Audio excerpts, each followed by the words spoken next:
Olá, você está assistindo ao programa Apostila da TV Justiça.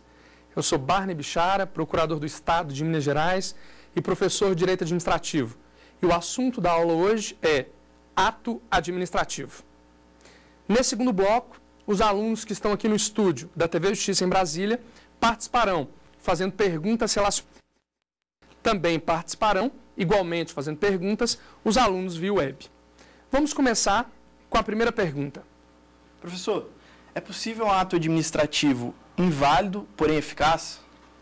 Pergunta importantíssima, muito importante. A doutrina, especialmente o professor Celso Antônio Bandeira de Mello, diferencia perfeição, validade e eficácia dos atos administrativos. São três jurídicos distintos. O plano da perfeição, portanto, o ato pode ser perfeito ou imperfeito. O plano da validade, o ato pode ser válido ou inválido. E o plano da eficácia, o ato pode ser eficaz ou ineficaz. A perfeição diz respeito à formação do ato administrativo. Perfeito, como a doutrina conceitua, é o ato que completou seu ciclo de formação. Todas as exigências postas pela lei foram cumpridas. O ato está pronto, o ato está perfeito. Logo, imperfeito é o ato que ainda não completou seu ciclo de formação. Validade se relaciona à conformidade do ato com o ordenamento jurídico. Válido é o ato praticado de acordo com a legalidade. Logo, inválido é o ato praticado em desconformidade com o direito. Eficácia diz respeito à aptidão do ato para produzir seus efeitos jurídicos próprios, para produzir seus efeitos jurídicos típicos. Logo, ineficaz é um ato que, embora perfeito, ainda não produz seus efeitos típicos. Importante separar perfeição, validade e eficácia. Posso ter um ato perfeito ou imperfeito. O ato perfeito pode ser válido, se de acordo com a lei, ou inválido, se em desconformidade com a lei. O ato perfeito, ele pode ser eficaz, se estiver produzindo efeitos, ou ineficaz. Mas são planos diferentes, realidades diferentes. Por isso eu posso ter um ato perfeito, válido e ineficaz. Por exemplo, o governador faz um ato hoje e diz: esse ato só entrará em vigor a partir de 50 dias da sua publicação. Hoje ele é perfeito, mas ele não é eficaz, porque ele está a produzir efeitos daqui 50 dias. Posso ter um ato perfeito, inválido, porém eficaz. O ato está perfeito, porque está pronto. Ele é inválido, porque ele não cumpriu a lei, mas ele é eficaz, porque produz seus efeitos jurídicos típicos. Exemplo, professor, imagine uma multa ilegalmente imposta a você. Ou melhor, imaginem um ato administrativo de interdição de uma farmácia. Mesmo ilegal o ato que interditou a farmácia não fica fechada? Fica. As portas ficam baixadas, mesmo se o ato foi ilegal. Nesse exemplo, você consegue enxergar um ato ilegal que produz efeitos. A interdição feita por um agente público incompetente, mas que mantém a farmácia fechada. Questão muito importante. Vamos agora para o pessoal via web. Por favor. Bom, professor, eu quero saber o que significa convalidação. Convalidação. Gente, a convalidação é um instituto importantíssimo do direito administrativo. O que é convalidação? É a correção do ato administrativo que possui uma ilegalidade sanável.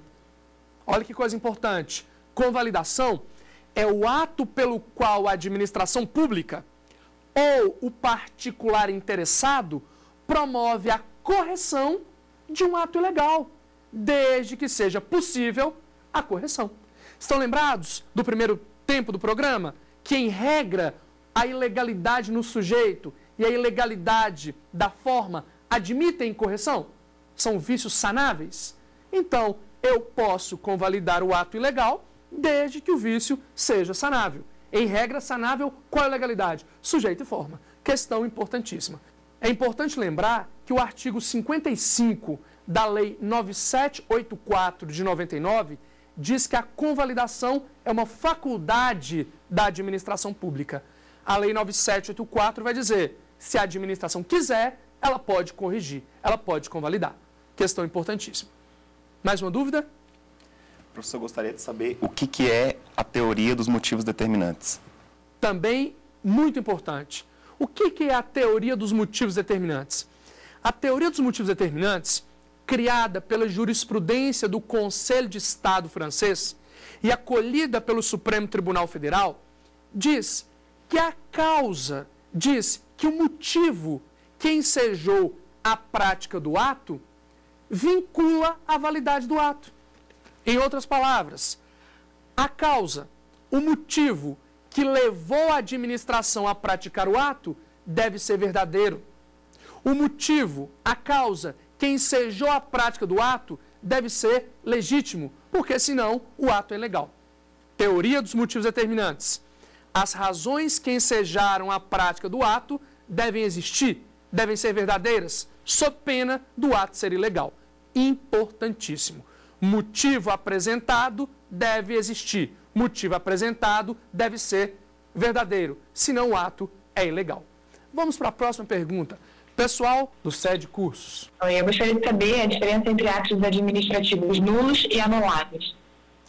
Qual a diferença entre atos administrativos nulos e atos administrativos anuláveis? Talvez essa seja a mais importante das perguntas até agora.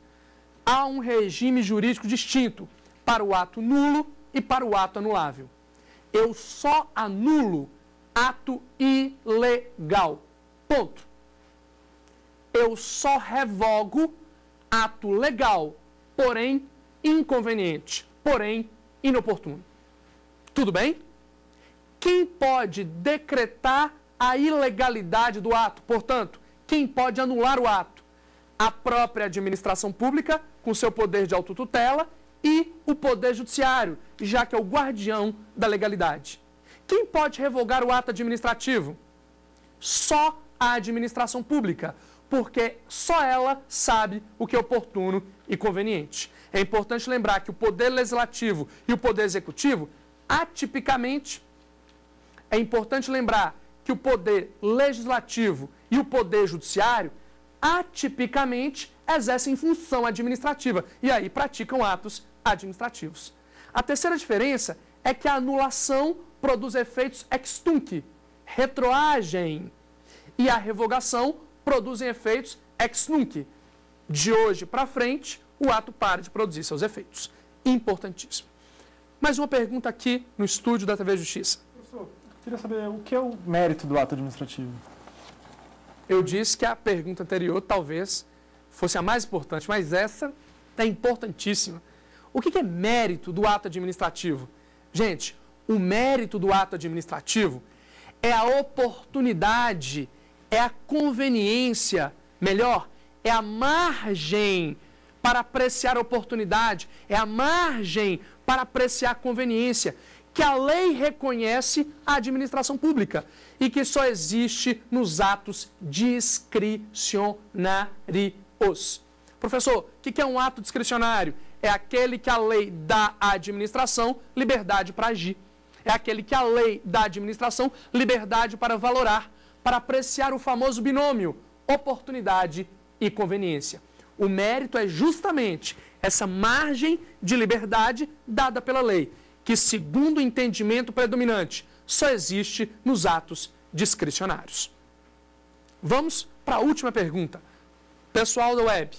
Professor, poderia nos explicar qual é a diferença entre anulação e revogação? Vejam bem, a doutrina, quando trata de atos administrativos inválidos, como eu expliquei na primeira pergunta, vai dizer: ato administrativo válido é o praticado em conformidade com a lei. Ato administrativo inválido é o ato praticado em desconformidade com a lei. Logo, o ato nulo o ato anulável e o ato inexistente são atos inválidos, porque são todos praticados em desconformidade com a lei. Ato anulável é aquele que possui um vício sanável e por isso pode ser convalidado. Estão lembrados? Sanável é o direito e na forma. Ato nulo é o ato que possui um vício, isto é, uma ilegalidade insanável. E por isso não pode ser convalidado. Ato inexistente é aquele ato que corresponde a condutas criminosas. O ato administrativo materializa um crime e a doutrina chama esse resultado de ato inexistente. Para o direito administrativo, inexistente. Então, anulável, nulo e inexistente são atos inválidos. A diferença está no regime jurídico aplicável a cada um. A diferença está nas consequências jurídicas determinadas pela lei. Ato anulável, vício sanável, pode ser convalidado. Ato nulo, vício insanável, não pode ser convalidado. Ato inexistente, corresponde à conduta criminosa, não prescreve, não admite nenhum tipo de correção. Finalizamos assim o segundo bloco do nosso programa e daqui a pouco, após o intervalo, vamos para o nosso quiz.